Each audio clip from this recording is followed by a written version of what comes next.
Hello everyone! At eto nga na naman ako sa kusina namin at magpre-prepare ako ng lulutuin ko ngayong tanghalian.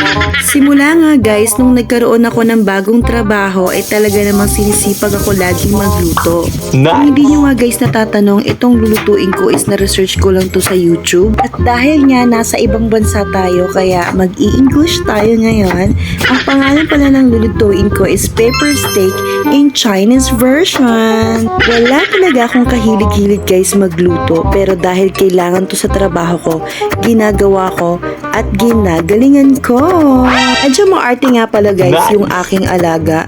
Ayaw niya ng paulit-ulit na ulam. Kaya araw-araw talaga akong nagtitingin sa YouTube kung ano talaga ang lulutuin ko araw-araw. Hinihiwa ko nga pala to into cubes para sa ating paper steak. At ngayon naman guys ay gagawa ako ng sabaw na may pipino. Hihiwain ko pala to at tatanggalin ko yung mga buto-buto sa loob. Pag nagluluto nga pala ako guys ng sabaw na may pipino, hinahaluan ko pala ito ng may meatballs.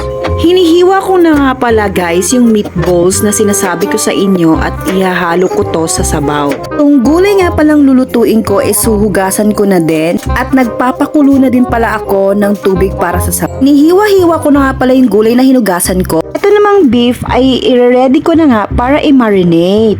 Nilalagyan ko pala yan ng mantika, soy sauce at syempre oyster sauce.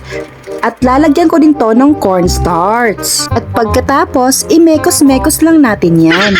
Nagre-ready na nga pala ako ng garlic para sa ating lulutuin.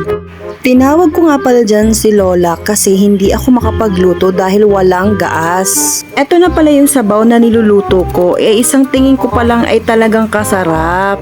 Ginigisa ko na nga pala guys yung beef sa frying pan. Maglalagay na nga tayo ng mantika para igisa yung onion. At nilalagyan ko na nga pala to ng garlic. At imekos-mekos lang natin yan. Isabay na din natin lagyan ang bell pepper at takpa. Namiss ko palang kumain ng isda at kaya ngayon magpiprito ako ng isda.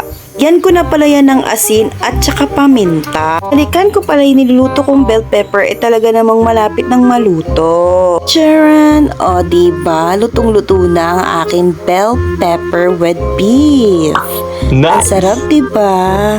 Parang ikaw, masarap. Nagpiprito na pala ako dyan at nagluluto na din ng gulay. Sinabay ko na din ng gulay na niluluto ko para matapos na.